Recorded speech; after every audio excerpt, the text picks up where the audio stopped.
रूपाली गांगुली और गौरव खन्ना स्टारर अनुपमा इन दिनों चर्चा में है। जब हर कोई शो में अनु और अनुज के फिर से मिलने का इंतजार कर रहा था, हमने देखा कि एक लीप आया और उन्हें हमेशा के लिए अलग कर दिया गया। फैंस के लिए ये बहुत बड़ा झटका था और लोग निराश हो गए थे। लीप के बाद अनु एक वृद्धाश्रम चला रही है, जबकि अनुज उदास नजर आ रहा है। वह अकेले ही एक मंदिर में बांसुरी बजाता है और उसने अनु या किसी और से कोई कनेक्शन नहीं रखा है। लीप के बाद कई चीजें बदल गई हैं। यशदीप की भूमिका निभाने वाले वकार शेख ने शो छोड़ दिया है। वकार शेख अनुपमा में अपनी री एंट्री को लेकर तोड़ी चुप्पी। वकार शेख ने अनुपमा में अपनी भूमिका खत्म होने के बारे में टेली एक्सप्रेस से बात की।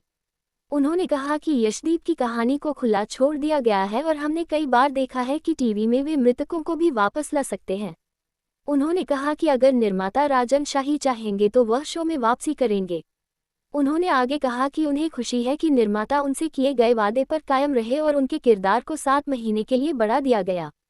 उन्होंने शेयर किया कि अमेरिका ट्रैक और उनके किरदार को दर्शकों का भरपूर प्यार मिला और उन्हें खुशी है कि वह इस किरदार को सफलतापूर्वक निभाने में सफल रहे। उन्होंने ये भी शेयर किया कि फैंस को यशदीप और अनुपमा के बारे में उम्मीदें थीं, लेकिन उनके कैरेक्टर का अनु के साथ रोमांटिक एंगल कभी नहीं था। उन्होंने साझा किया कि वह ये किरदार देने के लिए राजन शाही के आभारी हैं। उन्होंने कहा कि यशदीप के लिए ट्रोलिंग हुई क्योंकि वह अनुज के बीच आ रहे थे, लेकिन लोगों ने यह भी समझा कि यशदीप एक ईमानदार दोस्त हैं और उन्होंने अनु के लिए अपनी भावनाओं को स्वीकार किया। वकार शेख ने साझा किया कि यशदीप के कबूलनामे के बाद भी अनु के साथ उसका रिलेशन नहीं बदला। उनका मानना है कि यशदीप उस माहौल में ताजी हवा की तरह थे।